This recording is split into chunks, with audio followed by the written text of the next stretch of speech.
Hello and welcome, y'all, to Beyond the Deals podcast. I'm your host, Gabrielle Simmons. I am here today with a very special guest. Before I get into introducing him, I want to give a quick shout out to our sponsor, Builders Outlet. They are your go-to for floors, doors, trim, and cabinets. They're here in Denver, Colorado. So be sure to check out Builders Outlet and go to buildersoutletco.com. All right, so with me today, I have Rafael Estrada. Thank you for being here. Thank you for having me. Appreciate it. Yeah, I'm super excited, as I mentioned, to have you here. Rafael was one of my very first junior wholesalers, as we called it back then, when I started coaching other wholesalers in Colorado Springs a few years ago. So it's amazing to see where you're at now. You've definitely come so far. Share with us just what you do currently and Yeah, of course. Actually, you were one of the first people that saw me probably when I started in real estate, fixing and flipping. So you kind of saw the trajectory of where I was and where I am now. But currently what I am doing now, I'm still flipping. I think last year was a slow year. I think for all of us, I ended up with 16, 17 closed flips, which is half of what I usually do. I am currently wholesaling. I would say last year it was my first full year wholesaling. So I do that, and I've been doing that full time. I think I'm averaging 3 or 4 a month now. And the other business that has taken off is the education business. It's kind of cool because all my students, they all have flips, and just kind of holding their hand all around while they have their flip. And then that took off last year, and then we are down to 45 students, I think, with flips all along. And aside from that, I have, staging company. I have another different companies out there, all related to real estate. But that's currently what I'm doing now. that's Staying awesome. busy. I didn't know you had the staging company. Yeah. So it kind of came around from, just me paying a lot of money to staging companies. Like I think 1 month I ended up paying like close to like $12,000 because I had a luxury flip, and then I remember after 45 days, my first rent for the staging came around, and I was like, whoa, it's because it was like $1,600. So I had already paid $3,500, so it's like $1,600. I was like, well, I'm almost at $5,000. Like I could have just bought that full set of of furniture, and I could have just kept it myself. So that's kind of what I did after I didn't want to go ahead and pay that, and then literally every single property that I had was sitting on market. So it was just paying rent on every single one of them. So I was like, I'm just going to buy it. And then it worked out. And then from there, I just had people ask me, and then, we're staying busy on that, doing that. That's cool. That's really cool. Also, it's interesting that you're wholesaling now. Yeah. I love that you have found a way to incorporate like the education that you do with your students, teaching them fix and flips, but then also like the wholesaling piece of it so that they're getting the education on how to get the best deal from the beginning, being able to negotiate it as a wholesale deal, but then also being able to like wholesale those off to other people when your students aren't snatching them up. So I love that we get to collaborate in that space too, and both be wholesaling and bringing buyers. And sometimes I want to be your buyer if we can get some of those deals done. Yep. But what made you want to get into flipping, going way back, and when did you start? Yes, I started right the year of COVID. So I think we're down to 5 years, I believe is this year. When COVID started, I just kind of... We started at the same time. Yeah, we started at the same time. Yeah. So it was around COVID time. And prior to that, I was working at the bank and just kind of saw every single customer that had, let's say, 100K plus in their account. They had to do something with real estate. Some of them own shopping centers. Some of them were wholesaling, flipping, you name it. So I just asked questions, and then that kind of sparked the idea of me. And then I did the whole YouTube education thing, and for like 6 months to a year. Then I was like, okay, I'm going to go to an event. So I went to an event out in California where the guy is explaining like, hey, I buy a flip in San Francisco where everything's expensive. It's for like 800,000, you put like 400,000, you sell it for 1.8. So like, I was like, whoa, you can make $500,000 in like one flip. At the time I was making like 60,000 working at the bank. I was like, how can you make what I would make in like 8 years, in 6 months or 7 months. I was like, that's really amazing. So I came back. Well, at that event, I met a lot of people. I met lenders. I met other people that were there for me as well. And so when I came back, I got a property under contract, used the lender that I met at that event. And then just like Was that whoosh. condo? So you used to do No, condo. so my first one was a single family actually. Okay. Yeah. So I did a single family, and that kind of like got me traumatized because literally everything that could have gone wrong went wrong with that. Oh, Because single man. families, you get a lot of things that you don't know. Like, radon came around, sewer came around, roof came around, like whole plumbing was messed up, whole electrical was messed up. So literally everything, every big ticket item I had to fix. And that kind of like messed up my whole profit. I ended up just making $5,000 on my first deal. But the knowledge that you get, it's something that, you can't change for anything. So after that, I just started doing condos because I was so traumatized. And then I came back to a single family. Yeah, yeah. Okay. I think when I met you, maybe it was after the single family. Oh, yeah, of course. And you were in the condo space. Yeah, I think that was a year after. You were the only investor I knew in the area that was like focusing on condos. So I literally had your name saved in my phone with like the little building emoji. That's funny. That's how I knew you. Yeah, I know, yeah. Yeah. And so then what? So you decided to do condos. Yep. And how did things progress from there for you? Yeah, so I did condos, I think, for a whole year and a half. But they were just, I loved condos back then because it was such a low entry level and you were in and out within a month, a month of renovation. But sometimes I remember one of them, I got a cash offer on a condo. So I was literally in and out 45 days, made like 25,000. So it was like amazing, Well, at the time, because I was doing condos. I mean, 25,000 is way better than a single family with $5,000 profit that I did at the beginning. So I was really hooked to that. And then after a while, I just decided to go back into the single family. I was like, okay, well, I think I'm a pro at condos, so I think I can do a single family. So then I started doing single families, and I was able to pick it up pretty fast. And was able to underwrite them correctly. Always have that extra money for things that you don't know. And I was able to do that, 3 years in, 4 years in. And then I eventually on the 4th year, I ended up, doing luxury. So luxury was another niche that I started doing just because nobody was in it. And it was kind of easier for me and the profits were big, but time doing the project took a little bit longer than usual. Yeah. What kind of strategies do you use when it comes to like finding those luxury deals? Yeah, so I mean, you can find them from anywhere, but generally I either buy them from wholesalers or stuff that it's on at the MLS, or some of them are from other realtors that have pocket listings and they let me take a look at them. Like I remember my first one I bought for like 650 and I sold for 1.2. So the margins were pretty there. Yeah. But you got to make sure that you go all out on the renovation because you can't do a 100K renovation or like 80K renovation that you would do on a normal single family because these buyers are a little bit more pickier and they do look at, like, for example, for a luxury flip, I always make sure if I can to do a 5-piece bathroom because they love that standalone tub. Sometimes I put a smart toilet.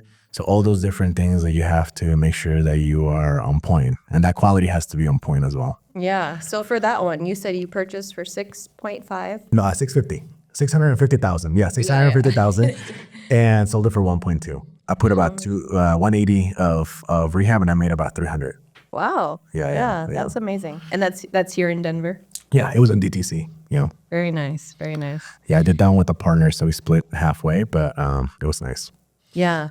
So what's like been your most challenging flip and what lessons did you take away from it? And how do you use those lessons to keep your students from maybe making some of the same mistakes or having to learn the same hard lessons? Yeah, so I do remember, I mean, I've had probably multiple flips that I had to learn a lot from, especially, me doing all of these flips. But I remember one specifically that it was like around last year or not 2022 when the market was switching a little bit. So I had issues with contractors. I think we all kind of do at some point. So I remember on one specific flip, I had to fire like 2 different sets of contractors, and then I had to go on my third one, which then made the flip take way, way longer.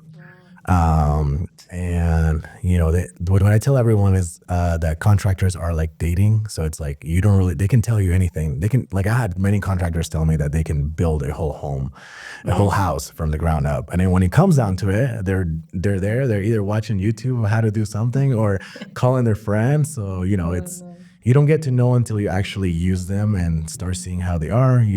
They may tell you they're super clean, and then when you go there, everything is a mess.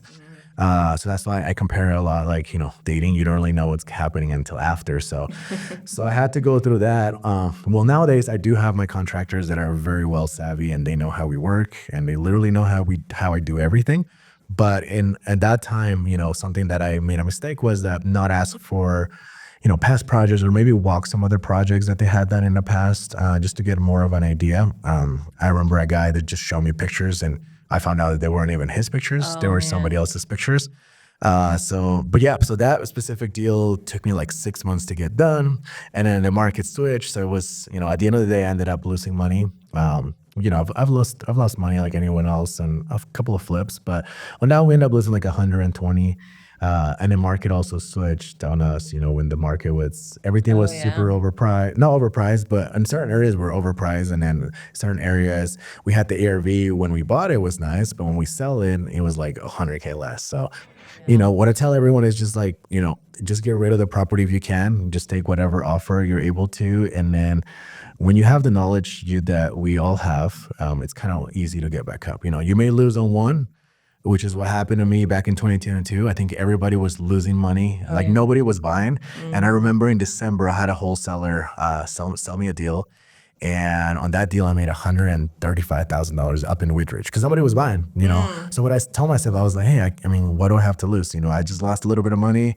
Let me get back on my feet. And I pretty much made it back right away within 6 months. So I think that knowledge nobody can take away from you. And I love that you put it that way because it's so true. Like doing any type of real estate deal, whether you're the wholesaler, flipper, it's super important that we remember, like sometimes we fall down, we get a couple scuffs, but we just got to get back up and keep going because if we stay, I've seen people make the mistake of staying into a property too long, waiting for that great offer that they hope is going to come. It doesn't come. And then now instead of losing 120,000, maybe they've lost 160, 180 because the market has continued to soften, or now there's some stigma with the house. People are wondering, why is it on the market for so long? All of those things that can turn that loss into an even bigger loss. If we don't just get out when we should. Yeah, I agree. I actually had a student call me like last week because he had a cabin home in Boulder. He was looking to get close to $1 million, I think 990, and then he ended up getting an offer for I think 890. And I told him just to counter. So he was able to get a little more, but at the end of the day, he was gonna make 100K. But I told him, I was like, hey, there's not your pool of buyers to buy cabin homes out there. It's not much. Like, the deal made sense, but you also have to underwrite a few things. How much days on market are going for other comms and all that. So at the end of the day, he ended up just, agreeing with it because he counted. He's like, hey, if I wait for the right offer, 3 months is already like close to like $25,000 of holding costs. So, he's probably he's still going to be positive. He's probably going to be closer to 30 to 40 instead of the whole 120. But I told him, I was like, hey, with that money that you have invested in the home, which is probably like close to 300 to 400, you can buy 2 smaller homes closer to Denver, where you actually, where we all like to play. Because it does take about an hour and 20 minutes to get out there. And then just take your money, take the little bit of profit you have, you didn't lose any money, and then just turn in and buy 2 homes. And then you can literally make that money that you could have made like double or triple it, at that point. So break that down for me a little bit. Explain why'd you say the holding cost would be about 25,000? Yeah, 25,000. Because like if he weren't to take that, because there's not people that are looking at it, he has no other offers. He's already been on market for like 5 months. So if he holds another 3 months, because you gotta understand, like if you don't take that offer, you're probably going to be on market for a little bit. And when you don't take that offer, I usually count 2 months at least, because it's going to take 2 months for the new buyer to go through the process of getting the loan. So I usually count 2 to 3 months. Yeah. And I think his mortgage is close to like $9,000. Yeah. So okay. yeah. And then Is this a project where they're utilizing hard money? Yeah, they're using hard money and a private lender. This is actually, so he came to me about 7 months ago, and then he was able to buy 4 flips right off the start. Nice. And that was his second flip, his third flip actually, and he has all of them under contract except for one that he's about to list. But the other one is actually a little bit more harder because it's also a cabin, but it's a little bit more deeper in the mountain. So it's like 2 hours in, or an hour and a half from Boulder. So yeah, that one, we'll see how that one goes. But yeah, it's just like the cabin market's a little, especially over there, because it's a cabin that is not like in the touristic areas like Vail, all those areas where everybody goes. Is more like a cabin, just kind of like leave me alone cabin. It's kind of what I call it.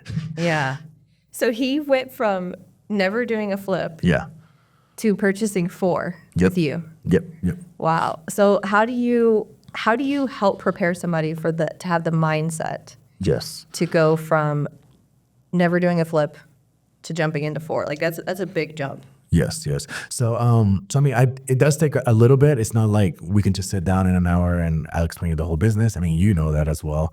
So, I mean, we do, like on my mentorship, we break it down. So we have a couple of different tiers. On that one specifically, it was 6 weeks of 1 hour, 1 hour and a half every week. Where I break down how to run comms, how to, I have a calculator that I made myself, and that kind of calculates what you should offer. I break down, the rehab budget. I break down closing costs, holding costs, literally everything that you need from A through Z. I also give them my contractors. I give them contracts, if they want to wholesale, they want to buy a property on their own. And then I teach them some tips and tricks, how to make your offer more appealing, other tips and tricks like what to do when you renovate. I give them a whole PDF of list of materials that I use myself that they can just copy and paste and use it themselves.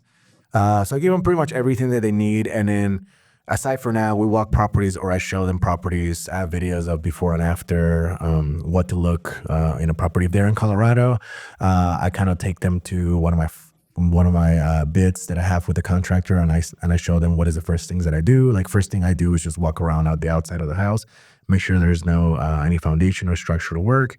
And then we kind of look at the inside and start looking at the layout, if we need to add bathrooms, beds, and all that. But yeah, I mean, it all takes time. If they're not in Colorado, we kind of show them videos, or what I look into pictures, because most of the properties that I get, whether I'm wholesaling or buying, flipping, I analyze and I can put an offer without looking at them. And then if we are negotiating, then I'll go ahead and walk in, because there's so many offers. I mean, I'm putting right now anywhere from 90 to 120 offers a month. And this is on market, off market, you name it, pocket listings and all that. Like 30 offers a day. Yeah. So I have and another key for that is I have my assistant that I hired. She's a VA, but I taught her literally how to pull comps. She uses my calculator, so she handles everything on market or off market. If I'm out and about, she's able to put everything on a spreadsheet, and then we submit the offer. We've also trained her through my realtor how to write offers through CTM. Wow. So we can save a lot of money, because even the realtor has to write a lot of offers, and that can be, time consuming. But if we have her pretty much prep everything out, and then the realtor just views it and reviews it, it's all good, and then we're all good to go. Nice. Yeah, that's a great cost savings. And so like for this gentleman who bought into the 4 flips with you, like after going through 6 weeks of training, coaching, super in-depth, it sounds like, all the information that you give them, did he have much reluctance to like getting started? Was there some mindset training that had to be pushed for him? Or yeah, so I mean, before we start, I usually have them listen to a few podcasts, the bigger podcasts, all the different podcasts. But aside from that specific mentorship that I have, every week we have another mentorship where we bring a speaker in, somebody that's killing it in the game, and they're more into the mindset side of things.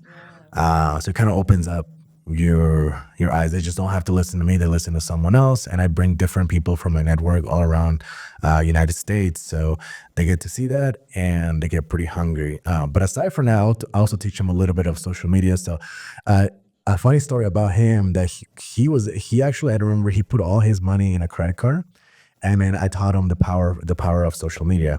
So what he was actually one of the people that started posting everything, because that's what I tell everyone. I was like, hey, if you're looking at deals, you're putting offers, it's good that you post all that, because you never know who you're gonna find or who's gonna see your stories. So what happened was that somebody in the Springs that he went to high school with, because he actually lived in the Springs, so that he went to high school with, was working with a big top guy down in the Springs that does a lot of flips. And then he was like, hey man, we're trying to expand in Denver. Like, I've been seeing you post all this. Like, let's get on a call. They got on a call, and then the guy that's doing flips over there and the contractor, because they're two partners, partner up with him, and he literally has zero of his money in all of this 4 flips. Obviously, he's making a percentage. Obviously, he's not making like, the 100%, but they're all dividing it 3 ways. He's overseeing all the projects. He's definitely learned a lot. And I think on the last 2 that he sold, he made some money, so it was nice. Yeah, that's amazing. Like you said, the power of social media, like Yes. it's huge, and especially for like newbie wholesalers, that's always something that I've pushed for anyone who wants to like coach under me. Is like, guys, share anything and everything about what you do. You know, that you are involved in real estate, that you're looking for houses that look like crap, that you can stop foreclosure, all of that, just putting that out on social media. And like you said, you never know who you're going to connect with. And the power of collaboration, even more so, right? Like, he came to you for the education and for the help to do all the things on his own, and then was able to collaborate with 2 other people to be able to like do it all, but no longer on his own. He has more resources. He has the ability to do more flips and potentially make more money that way, even though he's taking like a percentage, right? Yep. If you can do more collaboratively, then you can make more in the long run. So I love that. Yeah, it was a success story for sure. Yeah. So tell me a little bit more about this VA, virtual assistant, right, that you have, and how do you utilize VAs to make your process run smooth? Yes, of course. Yeah, so we are actually, probably by the time this goes live, we'll probably be up and running. I think we're set to be up and running. We're opening the bank account tonight or today, and then we should be up and running by the end of the week. But yeah, something that has changed. So I was paying people here to be my assistant anywhere from 1,000 all the way up to 2,000. But then I slowly realized that I don't really need them to be here present. And I was spending a lot of money. A lot of money in the sense of like some weeks you work a lot, but then some other weeks they were working, 5-10 hours and, making $2,000. That's kind of nice, But so I slowly realized that was something that I wanted to change. And I ended up finding someone out. Well, there's different VAs, but I found my specific one was in Colombia. And I will only pay her $300 a month. And you can literally teach anything you can to whoever you hire. Most of these people speak English. And is $300 a month good earnings for them? Yeah. So you got to understand, everyone does this. Like Wells Fargo has a whole, like 100 or 500 people up in India. Excel Energy or Comcast, sometimes when you call, they have like different people that are not from here. Just because of labor costs, it's a little bit better over there. Now, just to give you a scenario, so in Colombia or in Egypt, where we get a lot of RVAs too, in Colombia, I think the minimum wage is about $250 to $300 a month. Now in Egypt, it's about $150 to $200 a month. And that's like what most people are making. I've been to Egypt. I've been to Colombia myself. So in Egypt does look a little bit more on the poor side. But they both have a lot of talented people that have worked in different areas. My specific BA, she worked customer service for PayPal. So PayPal, we all know who PayPal is a big company worldwide. So she had all that experience. But anyone that has customer experience, you can train them to do literally anything you want. As long as, there's a will, you can get them doing whatever you would like. So, I went through the whole system to try to hire her. I had probably like 40 candidates. I couldn't get to everybody, but I just picked and choose which ones kind of fit more of my scenario. They kind of give you a resume called CV. It's called CV outside of America. I think it stands for curriculum vitae, which stands for resume, and kind of pretty much shows where they worked at, if they speak English. A must for me was that they have to speak English, more than likely fluently. So everyone that I hired, they don't really have an accent. They actually speak better than me. I was going to say, now you speak Spanish. Yeah, I too. speak Spanish, yeah. So do you look for VAs as well that are bilingual? Not necessarily, because there's not a lot that I do on the Spanish side. Okay. But it just happened that mine specifically she does speak Spanish. So Okay. so it kind of helps out in certain areas. But I am not targeting the Spanish side yet, but at some point I will. So that's Yeah. kind of how I hired him. And now what we're starting is this week is not just doing the VA. So you can literally have a VA do anything, right? So we already run campaigns for our wholesaling side through VAs in Egypt. We currently have 6 full-time callers that we have, pounding the phones every week. And we've gotten in about a month. We have probably like 5 leads, and my first one I'm closing this Friday. So it's a 25,000 assignment, 25,100 to be exact, 25,100 assignment that they were able to find for me from expired listing. And so that's your first one, your first wholesale deal that came from your VA. From my VAs, from the campaign that started a month ago. So what we'll be offering is we're going to be offering not just realtors, wholesalers, other companies to be able to find leads, roofers, solar, you name it, landscape, any kind of company. We have different packages from the cheapest to the more expensive, depending on what everyone's budget is.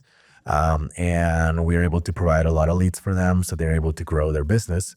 But not only that, if they are not wanting to get more business, we also offer what I have, the VA, the personal assistant VA, which is a little bit different than a cold caller VA.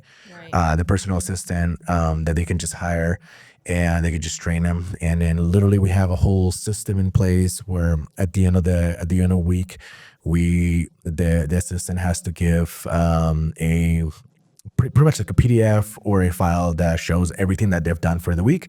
So we kind of hold them accountable to whatever that person's needs are. Because me having my VA, I've gotten also a lot of other entrepreneurs asking me, hey, where'd you get your VA? Like, can you share some of yours? So that's kind of what sparked the plug on that. Nice. And then eventually we'll dive into, I think we're ready to go to do like bookkeeping VAs, because I hate doing bookkeeping. Yeah. Everyone does. My assistant actually handles all that. So you can have one that kind of handles everything. But yeah, I think those are the number 3 things that everyone needs at some point in their business. So either a cold caller to get more leads, a personal assistant that can help you out with literally everything, and then maybe a bookkeeper at some point, because I hate working all day and then having to come home with a bunch of receipts, and I'm tired. That's right. I'm gonna do. Yeah. And so even having those 3, the VAs, a cold caller, somebody that's working leads for you, your personal assistant, and a bookkeeper, even with the 3 of them all together as virtual assistants from Egypt or Colombia, you're paying max $900 a month. Yep. Combined for all of that. Yeah. So I would say no, I wouldn't say combined, but it depends on how many. It depends which package you go for the cold calling. I think we have it as close to 1,000 all the way up to 2,000.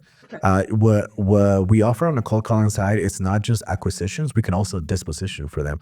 So it's a whole one-stop shop where the cold caller can pull their own lists.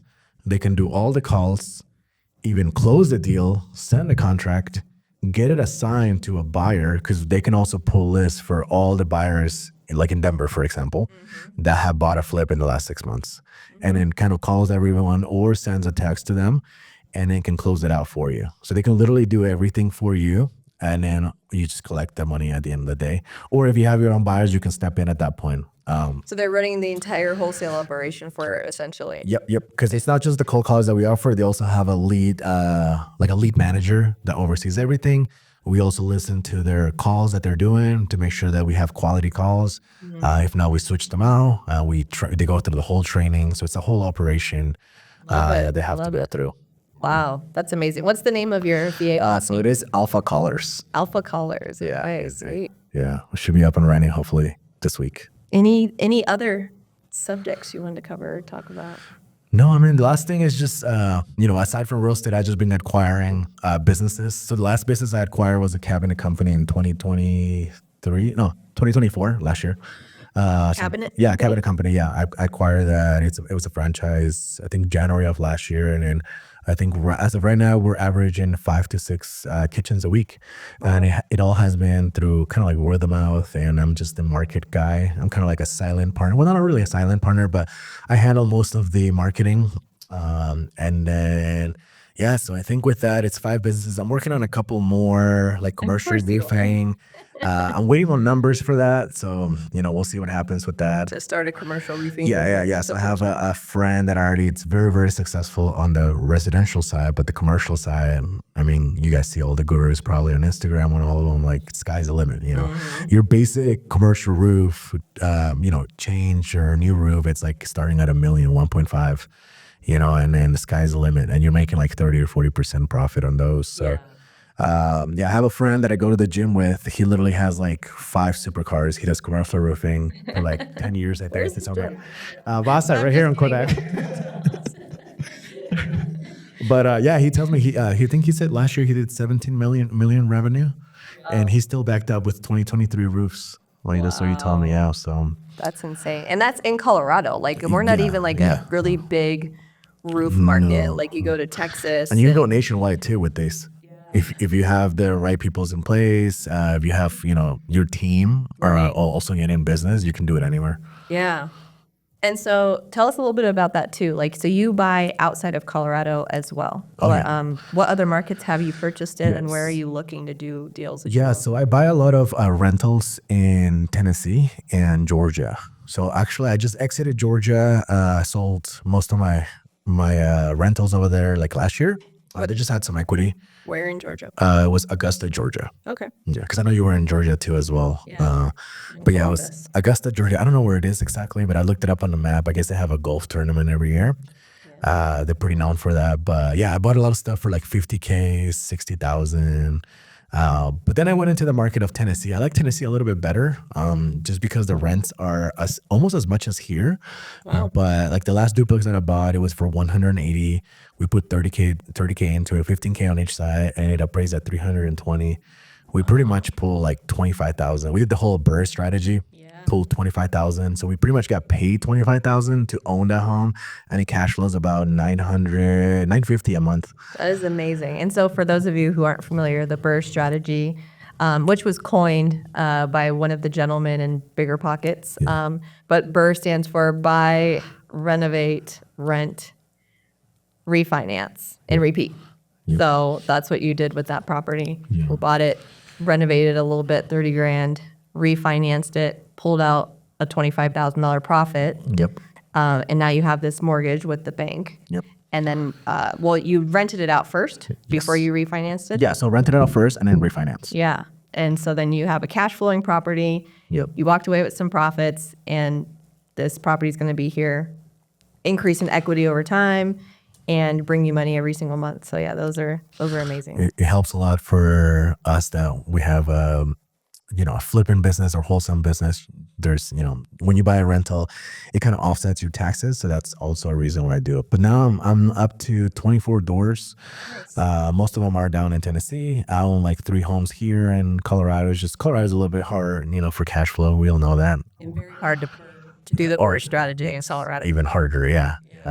So any place that it's a little bit more expensive, like California, Seattle, like here, it's amazing for flipping. It's amazing for equity gain, because you don't get a lot of equity gain in this cheaper markets, but you do get nice cash flow. Right. That's the one thing you do. So Yeah. And that's what's beautiful about learning about wholesaling, investing, all the different creative strategies is you can start it in your backyard, or you can start it anywhere. You can do virtual. And then once you know what you're doing, you just replicate the process. Yep. Find the people that are in that location, which I'm sure you've done, to be the boots on the ground. How many properties do you own that you've never even seen? Probably more than 15. Okay, yeah, so exactly. Well, funny story about that too is that goes back to the social media, me talking about social media again. So social media literally, you follow a lot of people, right? So I remember there was a story about how I got into Tennessee. So I was out in Italy. I was in Rome. Was it Rome? Yeah, I think it was Rome. And one of my friends that lives in Tennessee, he was out in the Amalfi Coast, Positano to be exact. And he's like, hey man, you're here in Italy as well. So I was like, yeah. He's like, hey, I'm renting a boat like tomorrow. Are you down to come here? We haven't even planned to go to the Amalfi Coast because we had I think it was like a Wednesday. We had a wedding on Saturday, so like we were just gonna chill, Just hanging out. and then And when you say friend, like you knew him, or no, this no, was I'd just never met him someone- in person. just Yeah, one from yeah, Facebook? yeah. I heard of him, through different masterminds that happen in like different places, or maybe I spoke at mastermind, but I don't. It was just through Instagram, and then he's like, "Hey, come down." So I literally rented a car, like a super small car, because that's all the cars they have in Italy, and drove 4 hours to the Amalfi Coast.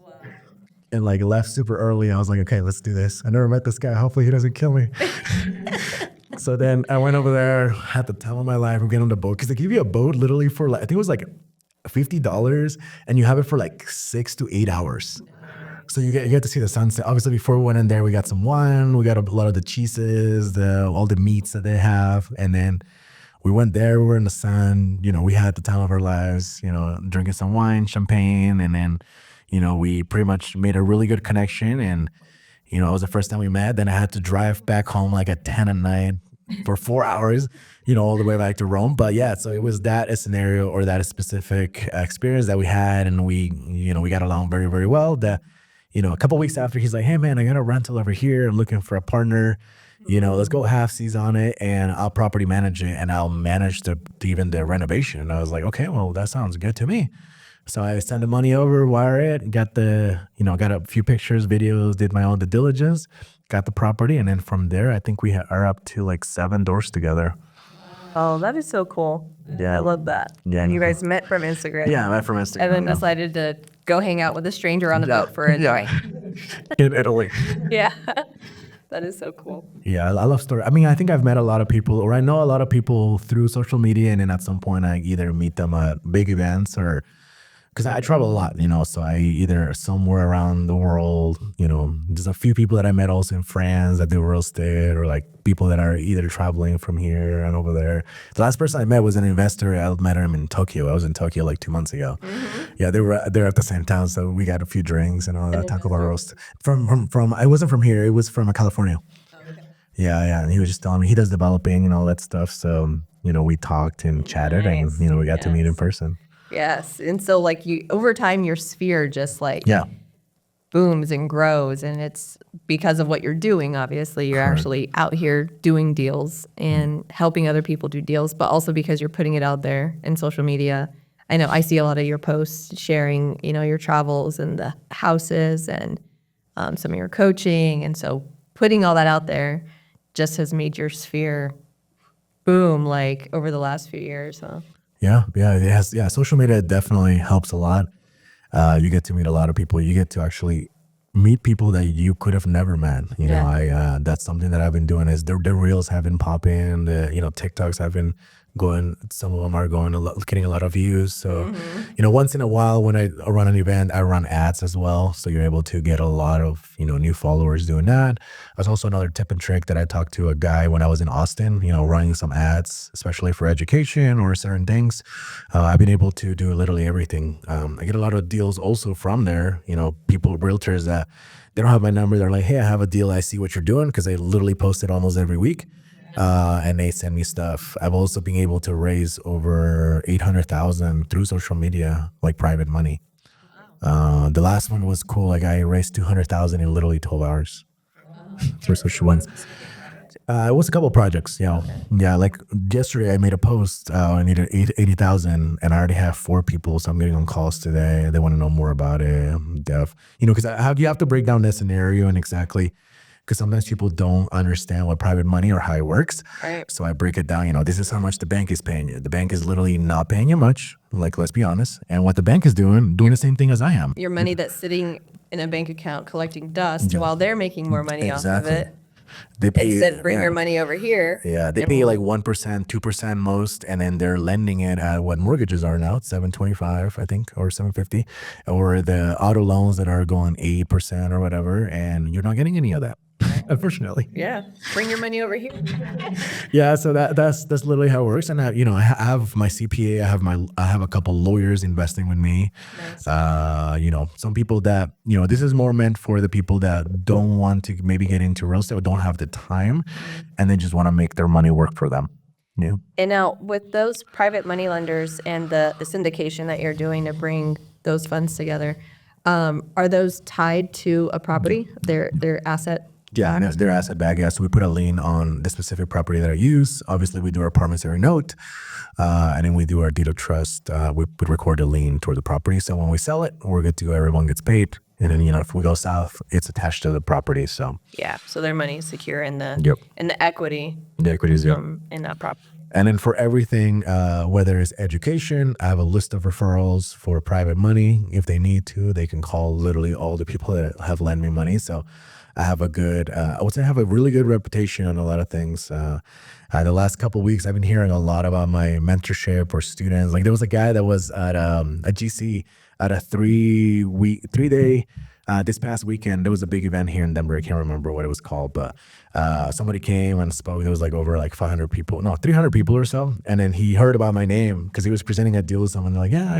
heard about Rafael and his mentorship and students. I guess there was some of my students in there, and there's been a lot of good positive feedback. I think as long as you, That feels so good. yeah, it feels good. Yeah, as long as you keep, you're doing the right things and you're being honest and you're doing, the good work, and you're not screwing anyone over, and you have a good reputation behind your name, I think, everyone's going to work with you and everyone's going to be wanting to talk to you.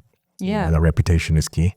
Yeah, and that's super important in this business because, we know what it's like to see people who do a lot of deals, make a bunch of money, and maybe it goes to their head or whatever, and they crap all over their own reputation, Yeah, right? By greed. screwing people over, stealing money, not being honest.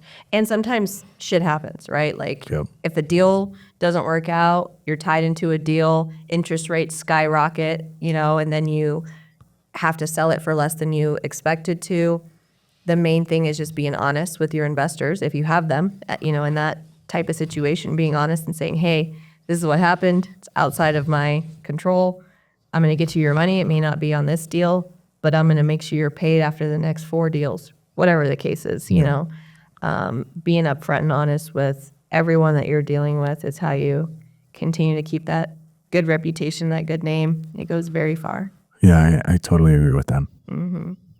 So are you going to be here at our Real Estate Deal Makers Mixer, the inaugural? Yes, I've actually sent it to a couple people at a house. Like, hey, let's go to this one.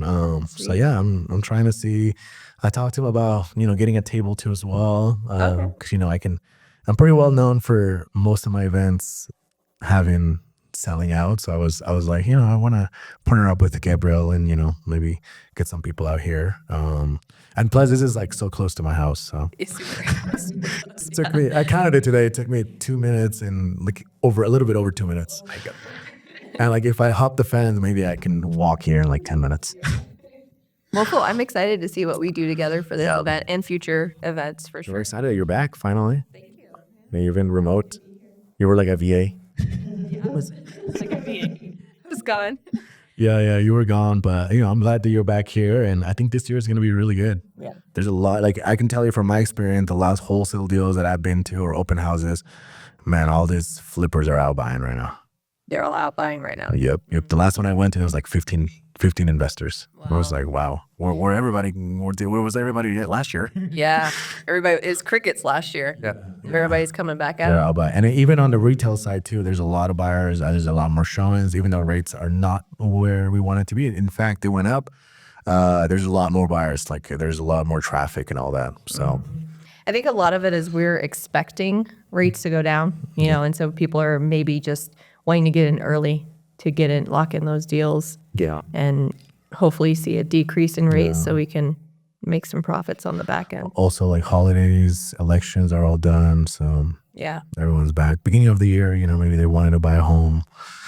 So everyone's trying to get that done. Anything else you want to mention or No, I think shout out? Okay. that's pretty much everything. What's the name of your cabinet company? So I can shout out the education side. Yeah. Share with us the name of your coaching mentorship. So our coaching mentorship is called Freedom Financial Real Estate. So, I've been doing this for about 2 years, and now I have 2 coaches under me, so I don't have to do it all myself. But yeah, we are a track record of 45 students. We just got 12 more, but they haven't gotten their flips yet because they just signed up. But I want to be, hopefully over 60 students, all at least with one flip bot, and doing great. Nice. What's your goal timeline for that, to have the 60 students? Oh, I know for sure I'll get it done before July, before the summer. Okay. Yeah. Sweet. Yeah. A few months. Yeah. Of course, you guys can do it. Thank you. Freedom Financial Real estate. Real Estate. Awesome. And the name of your cabinet? Yeah, cabinet companies, Corbin Cabinets. We're all over Denver metro area, all the way from Fort Collins down to Pueblo. We can literally do anything.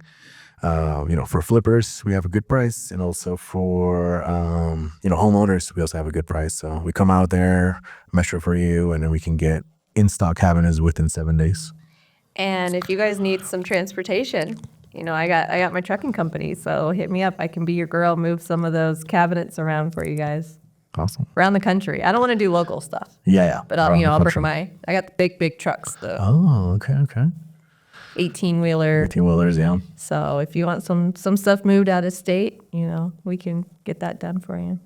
Thank you so much, Rafael, for being here with me today and being you're my first official guest. So on our other first episode, I was the guest. Okay. So yeah, this is the first time that I'm the host, and thank you for being here.